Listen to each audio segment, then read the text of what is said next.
hair affectionately. "Get along with you," she said. "Look, I'm going to give you your carry-out, because we'll likely not find each other, and you'll want to have a bite to eat before the day's over." She handed a small grease-proof wrapped parcel to Tess, then bent down to give another to Tina, but stopped short with a squawk of dismay. "Oh my God!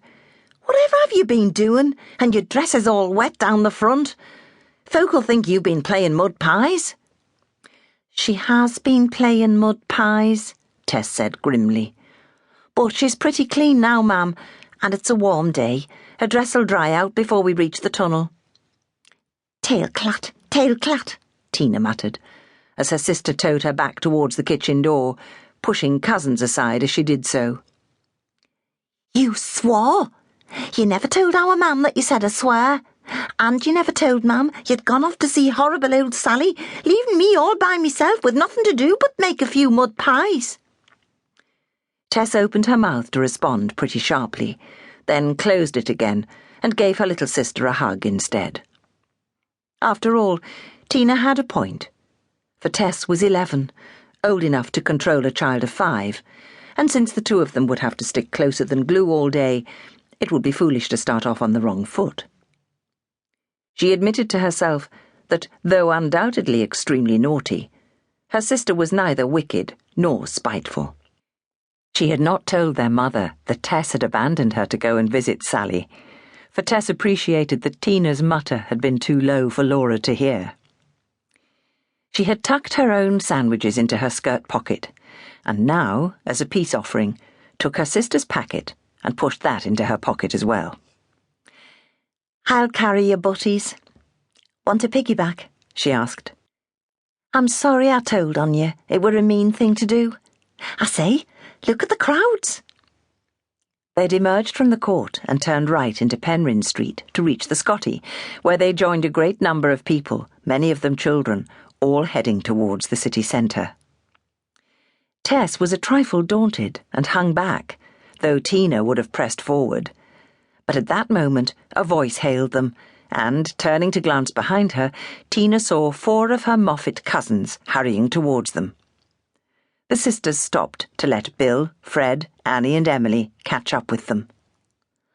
"Oh, you should have bleedin' well waited," Bill said breathlessly, giving Tess a punch on the shoulder, which was meant to be playful, but made her give a squeak of protest. "You got your abnabs first, 'cause you spoiled little brats, whereas us Moffats had to wait till the whole lot were done and wrapped." As he spoke, he pulled his packet of sandwiches out of his pocket, unwrapped them, and folded back the bread to peer at the contents. "Hey up, guess what I've got? Cheese and pickle, them's me favourites. Much better than perishing fish paste, what we usually get for us carry-out." "We never get fish paste, 'cause if we did we wouldn't eat it," Tina said smugly, if untruthfully, for towards the end of the week they frequently found that their butties contained nothing but the merest smear of paste. "I wonder if we've got cheese and pickle too. Can we have a look, our Tess?" "Oh, you'll have sliced ham or chicken," Bill said rather thickly, for he'd already started to eat his first sandwich. "Your mam can afford it, 'cause she's only got 2 kids, not 7 like our mam." "You've got Uncle Wally earning as well as your mam, and your Ellen's working too," Tina said swiftly, always keen to join battle. "I bet that cheese is really chicken, but you just said cheese so's we wouldn't know," she added lamely. "Oh, shut up, you two. Considering we was all in the kitchen and watched Mam and Auntie Laura making our butties between 'em like on a factory line, even Bill must have known what was in 'em," Annie said. She was 13 and already looking forward to leaving school, as her elder sister Ellen had done.